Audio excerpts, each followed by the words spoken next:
Good evening, a very warm welcome to a brand new edition of We On Fine Print. I'm Molly Gambhir. Starting off first with some breaking developments that are coming in. Russian President Vladimir Putin has signed a new law that would allow counter-sanctions to be imposed against unfriendly countries. Let's tell you more about what the legislation really means.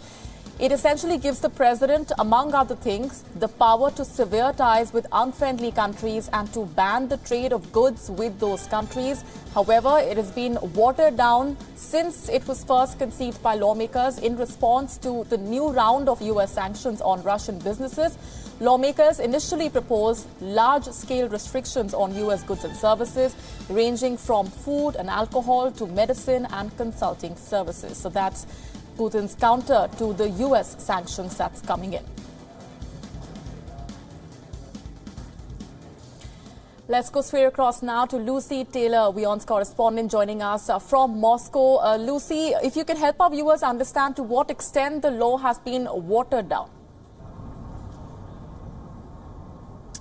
Well, this law was originally discussed by lawmakers in the Russian parliament shortly after those sanctions were brought in by the US. In April, the US brought in sanctions against Russian businessmen and against their companies and against government officials, on top of what were already fairly wide-ranging sanctions against US intelligence agencies, defense operations, and many other government entities like that. So this law was discussed by lawmakers shortly after that, and those members of parliament were speaking in very strong terms about the need to react to those. So as you said, they were discussing measures to ban the trade of not just any goods, but medicines, food, alcohol, and consulting services, financial services, legal services, and restrictions on US citizens in Russia who are living in Russia.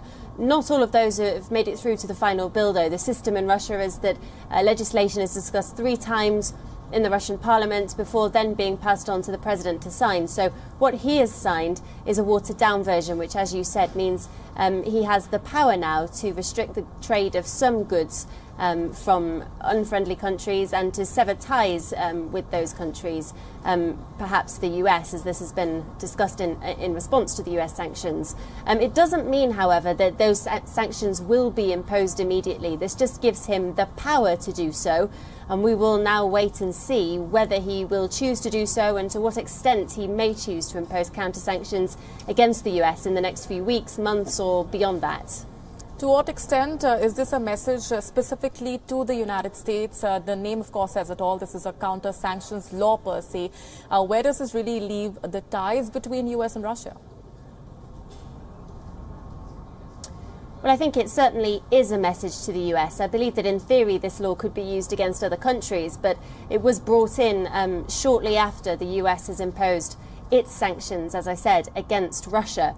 And it comes against a backdrop of increasing diplomatic tensions with other countries in the West. You'll remember that in March and April, after the former spy Sergei Skripal was attacked in the UK persuaded many Western countries to expel Russian diplomats from their capitals, and Russia expelled their country's diplomats from Moscow in retaliation.